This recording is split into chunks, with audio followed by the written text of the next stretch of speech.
Assalamualaikum warahmatullahi taala wabarakatuh dan salam sejahtera dari Kelantan Penyair Channel.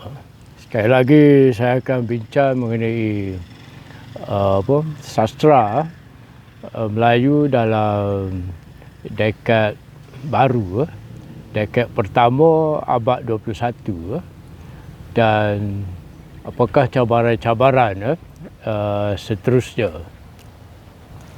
Di dalam dekad abad 21, sastra Melayu mengalami zaman yang agak muram juga. Ia sebenarnya berlaku kurang dari abad 90 lagi. Kita menjadi begitu suram kerana rata-rata sastrawan kita melihat negara kita, Malaysia terutamanya, begitu terumbang-ambing. Kalau kita lihat dari sudut politik, selepas tamatnya DAB, Dasar Akademi Baru pada tahun 95, kita mula mencari satu wawasan baru, iaitu wawasan 2020. Tapi wawasan tersebut tidak begitu lama kerana pelopornya, Tun Dr. Mahathir telah meletak jawatan dalam politik Malaysia. Sehingga kita mencari visi-visi dan misi-misi untuk membina negara. Jadi para penyair kita pun agak terumbang-ambing di dalam sastra.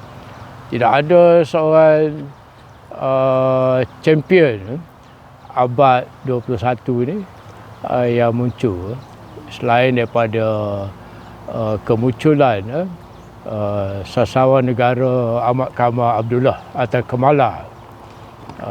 Di tangan beliau lah, beliau telah menubuhkan Numera dan cuba mengumpul penyair-penyair terbaik Malaysia dan Indonesia di dalam beberapa antologi. Dan antara yang terakhir ialah antologi inilah, di mana ia telah mengambil tema Dandani Luka-Luka Tanah Air. Jadi kita dapat bayangkan bahawa tanah air kita pada dekad 20, iaitu dekad pertama abad 21 ini, memang kita mengalami banyak peristiwa-peristiwa yang agak melukakan tanah air kita. Dari segi politiknya begitu berkonflik, begitu bertelagah antara parti-parti di Malaysia, dan kita semacam begitu banyak lahir parti-parti politik dan kumpulan-kumpulan agama pun banyak, seperti kumpulan Arkam, kumpulan tabligh dan kumpulan ibadat yang lain. Sehingga orang Melayu dipecah-pecahkan dalam berbagai-bagai kelompok, sehingga perkembangan ekonomi kita juga terbantu.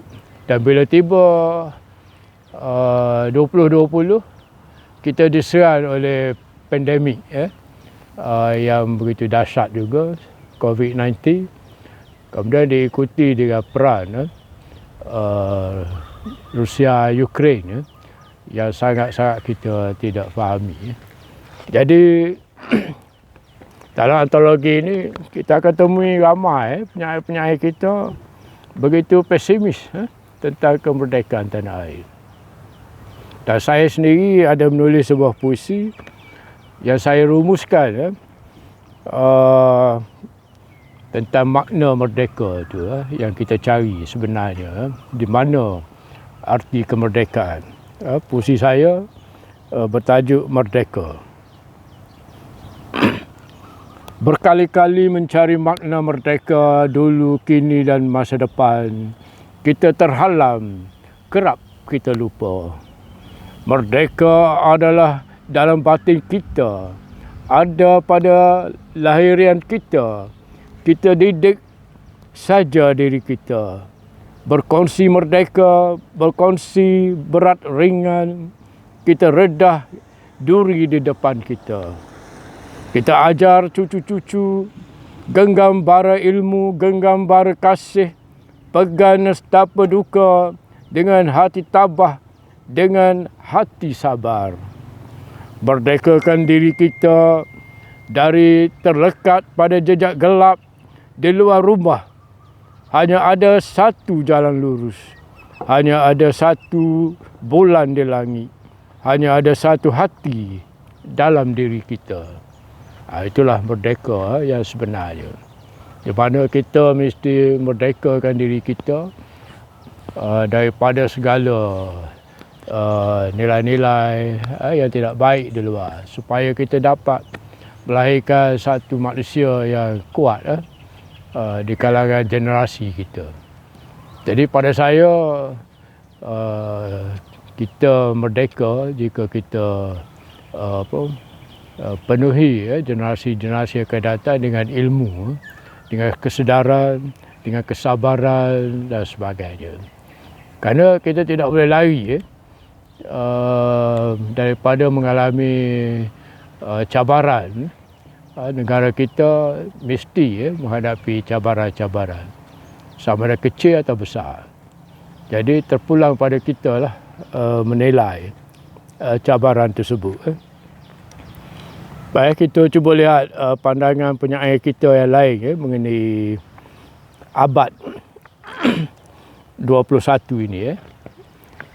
Bagaimana kita merdeka.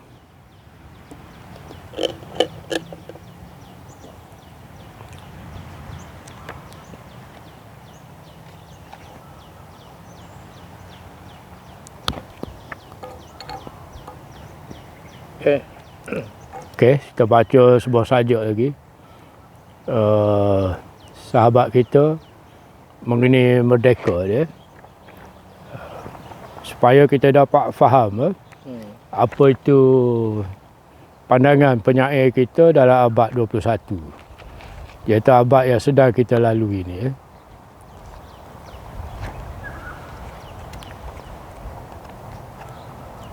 Rusmiati Saari, salah seorang penyair yang menulis sebuah puisi dalam antologi ini, dan beliau menggarap makna merdeka.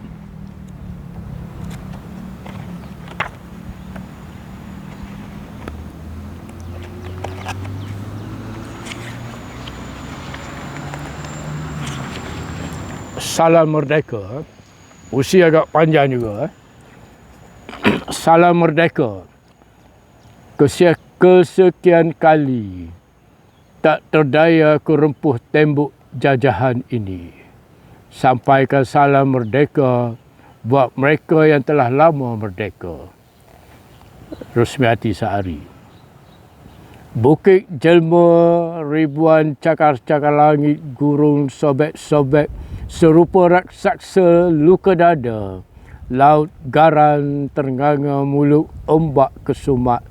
Matahari garing nyala merah mata. Burung patah-patah sayap terbang entah ke ceruk mana. Pohon-pohon yang lurus disempitkan, tamak harta. Air, oh air, berapakah harga seteguk kehausan? Andailah udara ini harta yang boleh dijual beli. Barangkali sudah lama kita terkubur di dakat sepi. Selain merdeka anak bangsaku, ku cari sanak saudara, ku cari suara-suara merdeka. Namun yang kutemui hanyalah jajahan luka, terpisah oleh tembok dusta, meronta-ronta dada. Janin-janin merayap menggali kubur sendiri. Anak-anak tanpa sepatu menggaris sepotong roti basi. Anak-anak Si ibu tunggal tersedu, doanya tersangkut di sayap merpati. Sang suami tiada daya bertongkat mimpi, siapa peduli. Datuk nenek menangislah sepuasnya, meratap kesedihan luka bangsa. Bangsaku, bahasamu telah remuk renyuk di bangku sampah, tinggal masa dikafani. Kini mereka cuba menjual-jawi dengan timbangan kati.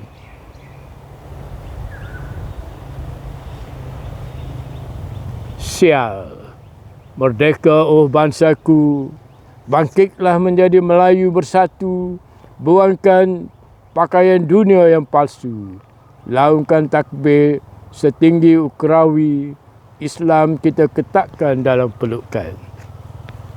Jadi demikian penyair-penyair kita abad 21 ini sangat merasai kita sudah kehilangan banyak perkara. Kemerdekaan kita menjadi kelam kabut, negara kita menjadi kelam kabut. Itu sekurang-kurang pada pandangan mereka lah.